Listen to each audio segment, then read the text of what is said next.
திருச்சிற்றம்பலம். குழலால் குழகன் அடி சேர்ந்தவர். இசையால் இறைவன் அடியை அடைய முடியுமா? இசையால் இறைவனை மகிழ்விக்கலாம் என்று தெரியும். இசையால் முக்தி அடைய முடியுமா என்ன? முடியும் என்று காட்டியவர்தான் ஆனாய நாயனார். 63 நாயன்மார்களில் ஒருவரான ஆனாய நாயனார் புல்லாங்குழல் இசையால் இறைவன் அடி சேர்ந்தவர். அவரின் வரலாற்றினை பற்றி விரிவாக இங்கு பார்க்கலாமா?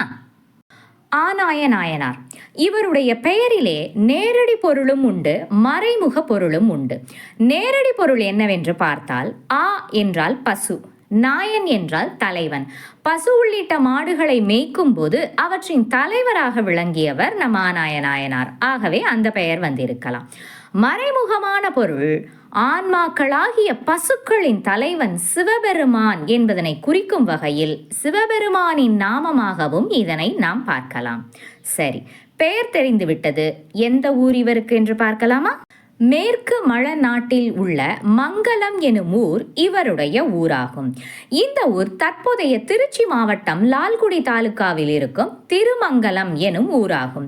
இந்த ஊரின் சிறப்பை பற்றி பெருமையாக சேக்கிழார் பாடுகிறார்.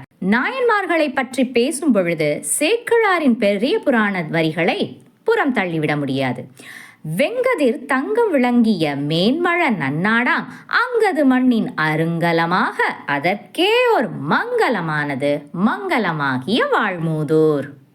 ஆயர் குலத்தில் பிறந்த நம் ஆனாய நாயனார் சிறந்த சிவபக்தராக திகழ்ந்தார்.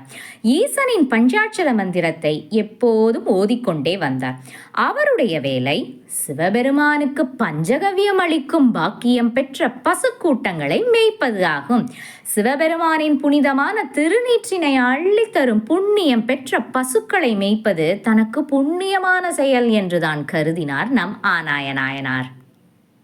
தம் ஊரில் உள்ள அனைத்து பசுக்களையும் ஊருக்கு வெளியே காட்டில் உள்ள புல்வெளிகளுக்கு அழைத்துச் செல்வார். அவர் அவற்றை நோய்வாய்ப்படுவதிலிருந்தும் காட்டு விலங்குகளிடமிருந்தும் பாதுகாத்து வந்தார். மேலும் அந்த பசுக்கள் விரும்பிடும் தூய நீரினையும் அருந்த செய்தும் நன்றாகவே பார்த்து கொண்டார். ஆகவே அவரது மேற்பார்வையில் பசுக்கள் நன்றாக வளர்ந்து நிறைய பால் கொடுத்தன.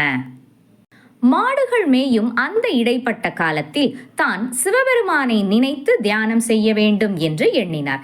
எந்த வகையில் தியானம் செய்வது என்று யோசித்தார். இந்த தலத்தில், அதாவது திருமங்கலம் தலத்தில் இருக்கும் சாமவேதீஸ்வரர் கோயிலின் சாமவேதீஸ்வரர் தான் நம் ஆனாய நாயனாரின் இறைவனாவார். சாமவேதம் என்பது இசை பற்றியது அல்லவா? மேலும் சிவபெருமான் ஒரு இசை பிரியர். திருமங்கலத்தில் அவர் சாமவேதீஸ்வரராக வேறு இருக்கிறார் அல்லவா? ஆகவே அவருக்கு இசையால் தான் வழிபாடு செய்யலாம் என்று எண்ணினார் ஆனாய நாயனார். காடுகளில் இருந்த மூங்கில் மரங்களில் இருந்த மூங்கில் குச்சிகளை கொண்டு ஒரு புல்லாங்குழல் செய்தார். அதுவும் முறைப்படி செய்தார். அதனை கொண்டு ஈசனுக்கு தலையான மந்திரமான பஞ்சாட்சர மந்திரத்தை வேத முறைப்படி வாசித்தார். பசுக்களை முல்லை நிலங்களுக்கு மேய்ச்சலுக்காக செல்லும் போது அவருடன் கோலும் குழலும் இருந்தன. இதுதான் கவனிக்க வேண்டிய விஷயம். அவர் யாரிடமும் புல்லாங்குழல் செய்வது பற்றியோ அதில் பஞ்சாட்சரம் வாசிக்கும் முறை பற்றியோ பயிலவில்லை. சிவபெருமான் மீதிருந்த அன்பினை வைத்துக்கொண்டே அனைத்தையும் செய்தார். அவை தானாகவே முறைப்படி செய்தபடி ஆயிற்று.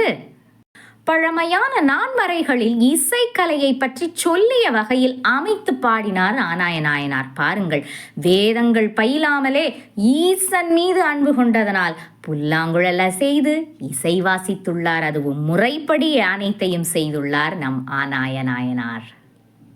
இப்படி போய்கொண்டிருந்த காலத்தில் மன்றல் மலர் துணர் தூக்கி மருங்கு தாழ் சடையார் போல் நின்ற நரும் கொன்றையினை நேர் நோக்கி நின்றுருகி ஒன்றிய சிந்தையில் அன்பை உடையவர் பால் மடை திறந்தார். அதாவது மேய்ச்சலுக்காக பசுக்களை காடுகளுக்கு அழைத்து சென்ற போது ஒரு நாள் அழகிய நீண்ட தண்டில் கொத்தாக மலர்ந்த பூக்களுடன் எல்லா பக்கங்களிலும் பூமாலை தூக்கியது போல் நின்ற ஒரு கொன்றை மரத்தினை கண்டார் நம் ஆனாயர். பஞ்சாட்சர மந்திரத்தை ஜெபித்துக் கொண்டே வந்தவருக்கு அந்த கொன்றை மரம் நம் ஈசனை போன்றே காட்சி தந்துள்ளது. அதனை பார்த்த ஆனாயரும் சிவபெருமானையே கண்டுவிட்டதாகவே கருதி தாமும் உள்ளம் உருகி அன்பு மலர்ந்து மற்றவருக்கும் அந்த இன்பத்தினை அளிக்கும் வகையில் புல்லாங்குழலை வாசித்தார். அந்த இசை எப்படி இருந்தது?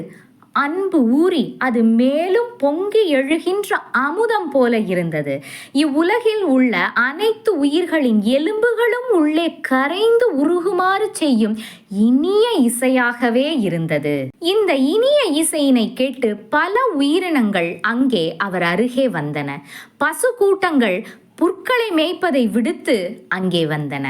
அவற்றிடம் முட்டிக்கொண்டு பால் குடித்த கன்றுக்குட்டிகளும் இன்பமாய தாய்ப்பால் உணவினை மறந்து ஆனாயரிடம் வந்து சேர்ந்தன. மேலும் வலிய கொம்பினை உடைய காளைகளும் மான் முதலாக உள்ள காட்டு விலங்குகளும் இந்த இன்னிசையை கேட்டு மெய்சிலர்த்து வந்து சேர்ந்தன. அழகான மயிலினங்கள் தங்கள் ஆடலை மறந்து அங்கே வர, பறவை கூட்டங்களும் பக்கம் வர, மாடுகள் மேய்த்த மற்ற இடையர்களும் அங்கு வந்து சேர்ந்து அந்த இசையை கேட்டு மெய்மறந்து உருகி நின்றனர். அங்கே மயில்கள் அனைத்தும் ஒரு சேர நிற்பதைக் கண்டு பயப்படாமல் நாக கூட்டங்கள் அனைத்தும் பாதாள வழி வந்து நின்றன. சிங்கங்களும் யானைகளும் தங்களது பகைமையை மறந்து வந்து நின்றன. அதேபோல் புலி இனமும் மான் இனத்திற்கு அருகே வந்து சேர்ந்தன. இப்படி பகைமை பாராட்டும் அனைவரும் வந்து சேர்ந்தனர் என்பதனை சேக்கிழார் நலிவாரும் மெலிவாரும் உணர்வொன்றாய் நயத்தலினால் என்று பெருமையாக பாடுகிறார். இப்படி உயிர் உள்ளவை மட்டுமல்ல, உயிரற்ற பொருட்களும் தத்தமது வேலைகளை மறந்து இசையில் மயங்கி நின்றன. நிலவி வரும் காற்று வேகமாக வீசாது நின்றது. மரங்களில் உள்ள கிளைகளும் அசையாது நின்றன. மலையிலிருந்து வீழ்கின்ற அருவி ஆறுகளும் காட்டாறுகளும் தங்கள் ஓட்டத்தை நிறுத்தின. மேகங்கள் அனைத்தும் மழை பொழிவதை நிறுத்தின. வானத்தில் ஏற்படும் இடி முதலிய முழக்கங்களும் நின்று போயின. கடலில் தோன்றும் அலைகள் தோன்றாது அசைவற்று நின்றன. இப்படி அனைத்தையும் ஸ்தம்பித்து நிற்க வைத்து விட்டார் நம் ஆனாயனாயனார் தம் வேங்குழல் ஓசையால். இந்த இனிய நாதமானது பூவுலகை நிறைத்து வானுலகை தன் வசமாக்கி எட்டுவதற்கு அரிய பொற் சபையில் நடனம் செய்யும் நம் ஐயனுடைய காதுகளிலும் ஒலித்தது. சிவபெருமான் அந்த இனிய இசையில் ஈர்க்கப்பட்டு தனது பதியான உமாதேவியாருடன் இடபவாகனத்தில் ஏறி வந்து அங்கே ஆனாயனாயனார் முன்பு காட்சி கொடுத்தார். ஆனாயனாயனாரின் மயக்கும் குழல் இசையை என்றென்றும் தன் அருகில் கேட்டுக்கொண்டே இருக்க வேண்டும் என்று விருப்பம் கொண்ட ஐயன் ஆனாயனாயனாரை பார்த்து, இங்கு நீ நின்ற இந்த நிலையையாக எம்முடன் வந்திடுவாய் என்று கூறி அவரை அழைத்து கொண்டு கைலாயம் சென்றார் எம்பெருமான். முன்னின்ற மழவிடை மேல் முதல்வனார் எப்பொழுதும் சென்னின்ற மன பெரியோர் திருக்குழல் வாசனை கேட்க இன்னின்ற நிலையே நம்பால் அணைவாய் என அவரும் அந்நின்ற நிலை பெயர்ப்பார் ஐயர் திருமருங்கணைந்தார். அட அட, எவ்வளவு பெரிய பாக்கியம் கிட்டியது நம் ஆனாயனாயனாருக்கு! வழி நெடுகிலும் தேவர்கள் மலர்மாறி பொழியவும் முனிவர்கள் அரிய மந்திரங்களை ஓதவும் ஆனாயர் தமது வேங்குழல் இசையை இசைத்த வண்ணம் சிவபெருமானுடன் பொன்னம்பலம் சென்றார். வாழ்க நம் ஆனாயனாயனார்! என்னே ஆனாயனாயனாரின் சிறப்பு!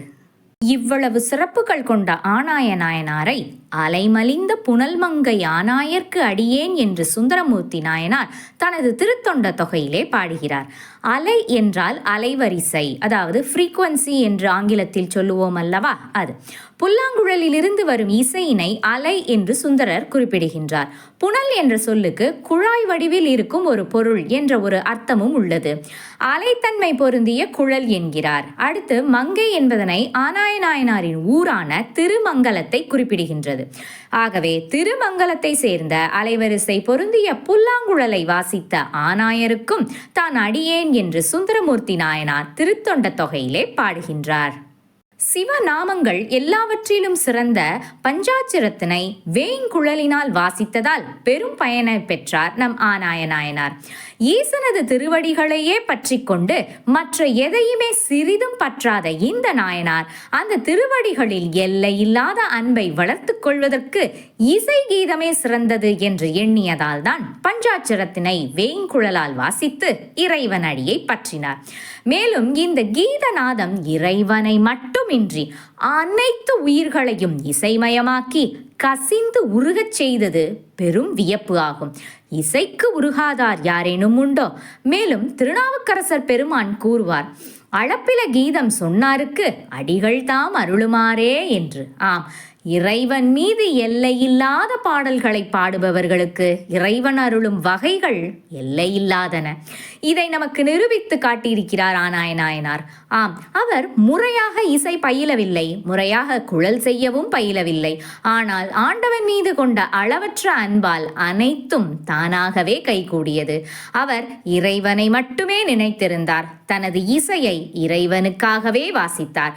ஆகையால் தான் அது நம் உலகத்தவர் கண்ணில் முறையாகவே இருந்தது. இறைவனுடன் பழகி பேசிக் கொண்டிருந்தார்.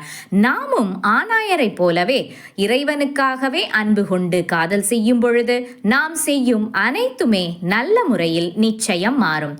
நாமும் இறைவன் மீது அளவற்ற அன்பு கொண்டு ஆனாய நாயனார் வழியே அவருக்கும் இசை அமுதம் படைப்போம். இறை அருளை பெறுவோம். திருச்சிற்றம்பலம்.